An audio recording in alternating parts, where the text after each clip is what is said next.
This is our joint meeting between PADAC and MAPALAD. PADAC is Provincial Anti-Drug Abuse Council of the province. MAPALAD, if you go over Mga Aktino at maPamasid na Alagad Laban sa Droga.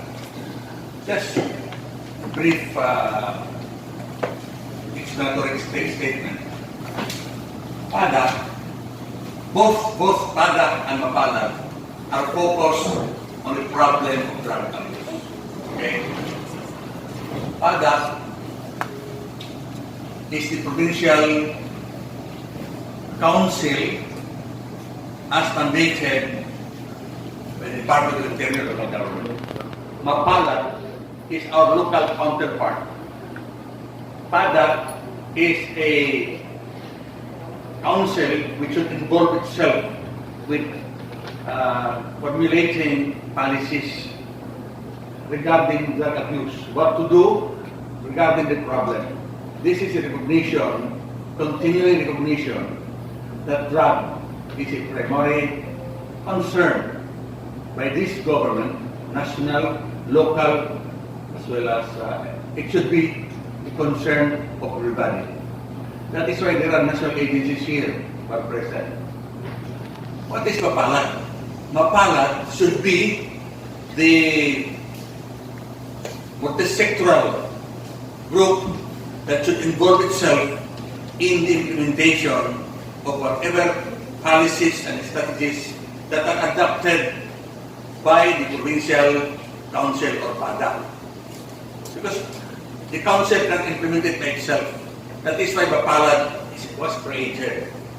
Now, in making policies, since we are the provincial counterpart of Anti-Drug Council, while we listen to the reports of our law enforcement agencies, PDEA and PNP, about situation of drugs in this province, we should also, aside from listening to them, what about Kongreso? Sa Kongreso, ang Congress formulates laws.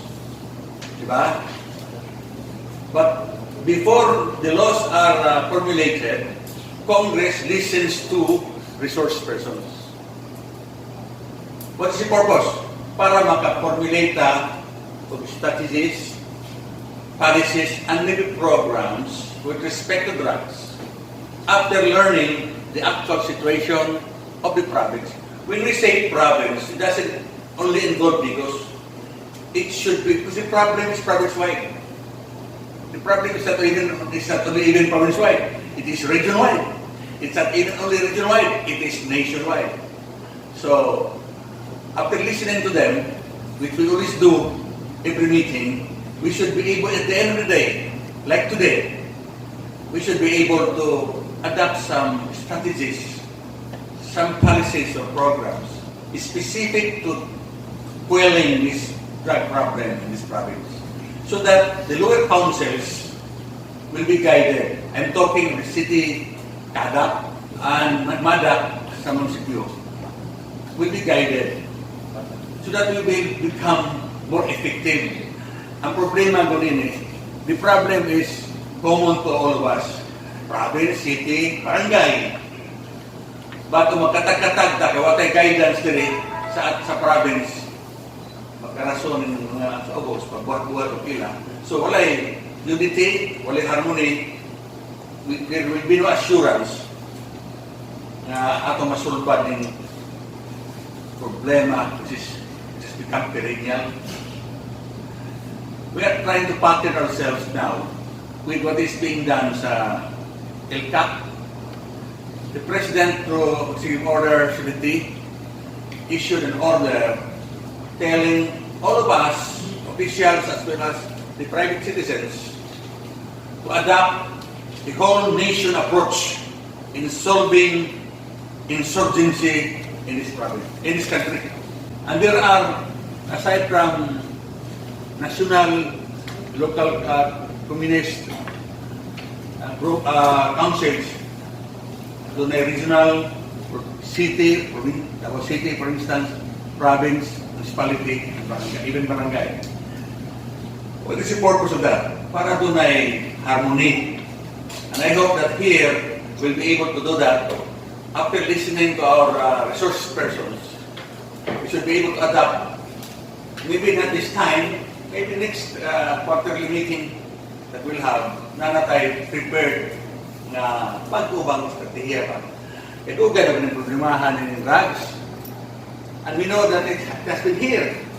It's a kalikayan ba? Because maybe ang failure, kaya kita mismo din wala man ito mag-adapt. O bagong programa o strategiya, sunod-sunod lang ta. Puros pansigaw ta, ano ikabali yung pangununa din. I hope we'll utilize that para madali itong sulban ng problema sa drugs. Kung madali ba or at least ma-reduce ang immensity of the problem. As I said, kaning pag-organize sa PADAC-MAPALAD is an acceptance, an admission that the problem of drugs is a very serious one. That is why I PADAC, etc., etc. Okay? So again, just to summarize, I hope that we listen to them. Then after that, we'll be able to discuss mga suggestions sa inyo. We don't have to adapt what you suggest now. Maybe another meeting, importante, malista na ito na it's good that the mayor is here. He represents the Mayor's League, DavSur. Aron, mapasa niya dito sa ilan. Okay?